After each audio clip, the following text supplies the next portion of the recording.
Hi, this is my vlog for this week. We're in mid-March, on March the 16th today. And how has this week been? It's been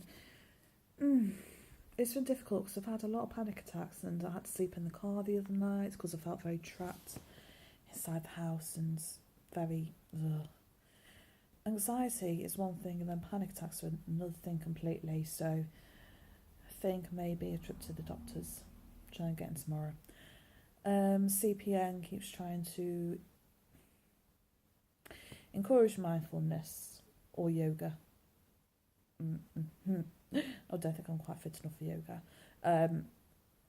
Basically here there's a new college, a mental health college that has courses, whether it's a day course or a 6-week course on different aspects and areas of mental health, one of them being mindfulness, and I think that one's like once a week for 6 weeks. I did try and go to the introductory courses before they were released. I was one of the first people to try that course, because I know how important mindfulness is and I didn't know much about it because this was last year when I tried it. The problem was, with medication makes me really tired.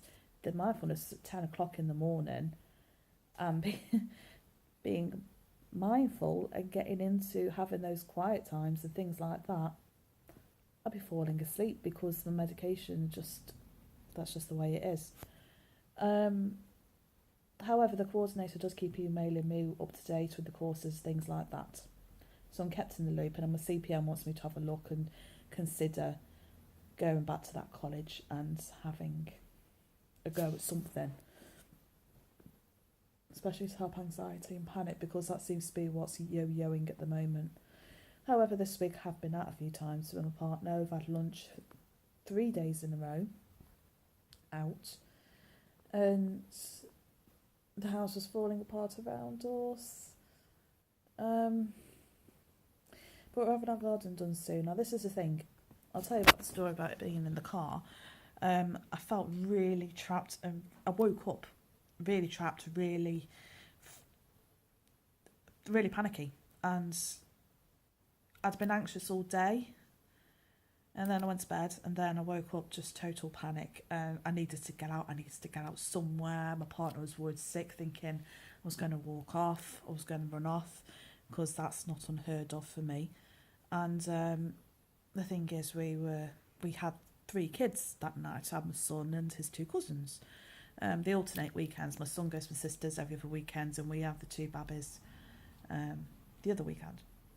So I couldn't come downstairs and come in the front room to, I don't know, what I usually do is listen to music, put the radio on, or watch YouTube or something quietly with the lights off.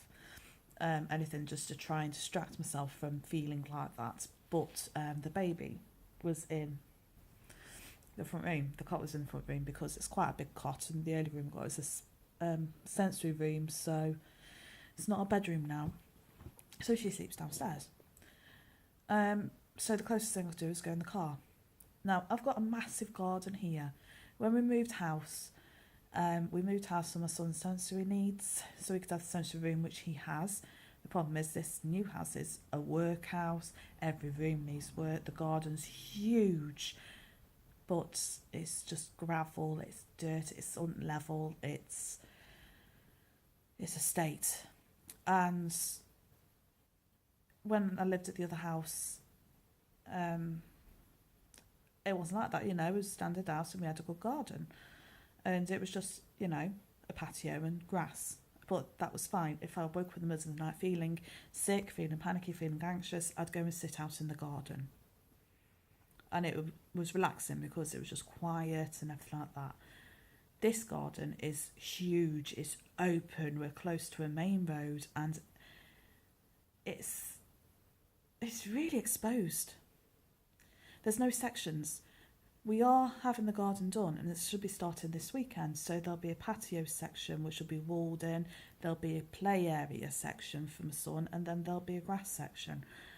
With those sections, the aim is to apply the sensory element for my son, a safety element for my son, and you know, let him be a child, but also it's to help me and him have a place of sanctuary other than inside the house. The problem is we both get attached to the house and make the house a sanctuary, and then when we do that, we don't leave it. Now, if the garden was sectioned in that way, where you could try to relax, try to calm down, and not feel quite so open, exposed, then I'd be a bit safer, because I'll be out from feeling trapped, but still on the premises. It's going to take a few weeks to get it all done.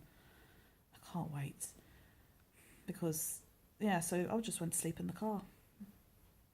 Closest thing other than walking off at midnight.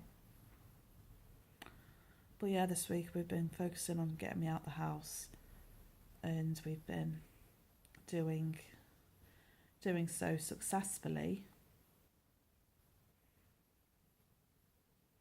I don't know, I'll just keep getting wandering thoughts at the minute.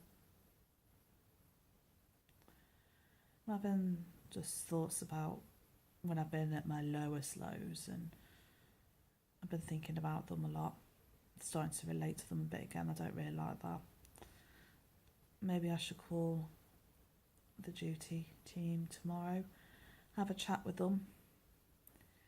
I don't want these thoughts to turn into actions, you see, so it probably won't happen, but unfortunately that's happened in the past, so I think I might need to,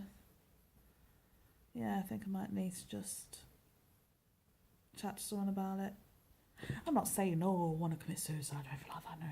No. It's just intrusive thoughts. I get them every day. It's just some days are worse than others. So it's like, I'm tired. Makes me feel tired, makes me feel exhausted, and then it makes my head race. Don't like it. But yeah, so that's my week. I've gotten back into vlogging again. A lot of the videos are makeup, because I found makeup and it's great, and I keep doing reviews on it.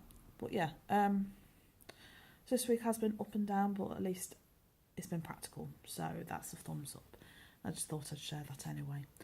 Alright, I'm going to go, because I'm going to go to bed shortly. It's 8:30 and it's my bedtime.